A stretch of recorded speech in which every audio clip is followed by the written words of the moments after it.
আমার ভালোবাসা গৃহকোণের আজকে সাজাবো আমার বেডরুমের একটা সাইডের দেওয়াল।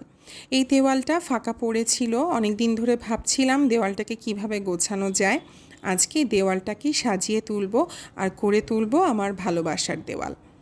আমি যেহেতু একটা ভাড়া বাসায় থাকি, তাই এই দেওয়ালটা কিন্তু আমি ফুটো করতেই পারবো না।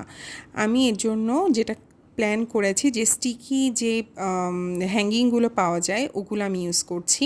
এখানে আমি হচ্ছে একটা লোকাল শপ থেকে আমি সিকেটা কিনেছিলাম, আর এই আর্টিফিশিয়াল ফ্লাওয়ারটা আমি গিফট পেয়েছিলাম, তো ওটা আমি সুন্দর করে হ্যাং করে দিলাম ওয়ালটাতে। আর আমি এখানে সুপুরি পাতার কিছু পেন্টিং কিনেছিলাম, যেটার আমি দুপাশে ডাবল সাইডের যে টেপগুলো আছে সেগুলো ইউজ করে আমি দেওয়ালে হ্যাং করে নিচ্ছি। আমার দেওয়ালে আমি একটা থিম রেখেছি, সেটা হচ্ছে একটা লাভ স্টোরির জার্নি। দুজনের লাভ স্টোরি শুরু এবং দুজনের লাভ স্টোরি একেবারে শেষ পর্যায়টা, এই থিমেই আমি আজকে পুরো ওয়ালটাকে সাজাচ্ছি।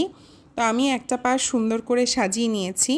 আমি ভাবছি এ পাশটা যেহেতু ফাঁকা লাগছে আর কি করা যায়, এখানে আমি আবারও হচ্ছে স্টিকি হুকগুলো দিয়ে আমি এখানে খুব সুন্দর একটা হুপ কিনেছিলাম, যেটা হচ্ছে আমাদের বিয়ের পরে বিয়ের ডেটটা দিয়ে একটা হুপ করা। তো এই হুপটা আমি দিয়ে দিলাম, আর এইটা হচ্ছে আমার ডিআই ওয়ার্কের কাজ। আমার যারা পেজে রেগুলার তারা জানেন। তো এই ডিআই ওয়ার্কের কাজটাও আমি হচ্ছে আমার এই ওয়ালটাতে দিয়ে দিলাম। এরপরও ভাবছি কি যেন একটা মিসিং মনে হচ্ছে, আর একটু গ্রিন দরকার। তাই আমি এখানে হচ্ছে একটা সিগ্রাসের ঝুড়ি কিনেছিলাম, যেখানে ছোট ছোট প্ল্যান্ট দিয়ে সাজিয়েছিলাম, ওটাও আমি এই ওয়ালে হ্যাং করে দিলাম। এখন মোটামুটি তারপরও মনে হচ্ছে কি যেন একটা নেই, কি যেন একটা নেই। এটাও আমি একটা লোকাল মার্কেট থেকে কিনেছিলাম। এরকম প্ল্যান্ট এখন সব জায়গাতে অ্যাভেলেবেল আছে। তো আমি মাস্কিং টেপ চিকন করে কেটে এটা সুন্দর করে একটা শেপে ওয়ালের মধ্যে পার্ট করে দিলাম।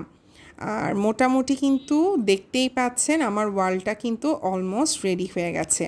এই ওয়ালটা যেটা ছিল একদম ফাঁকা, সেটা আজকে পুরো ভালোবাসায় পরিপূর্ণ। ওয়ালটার থিমটা আমি রেখেছি এবং নাম দিয়েছি ভালোবাসার দেওয়াল। সবুজ, লাল, হলুদ সব কালারের একটা মিলন মেলা। কেমন লেগেছে আমার আজকের এই ভালোবাসার গৃহকোণ সাজানোর এই হোম ডেকোর আইডিয়াটা? অবশ্যই কিন্তু আমাকে জানাবেন। আর আপনারা এই ভিডিওগুলো পছন্দ করছেন কি না, যদি পছন্দ করেন তাহলে আমি আরও সামনে এই ভিডিওগুলো বেশি বেশি করে বানাবো। আজকে ছিল এটা আমার দ্বিতীয় দিনের home decor back to back challenge.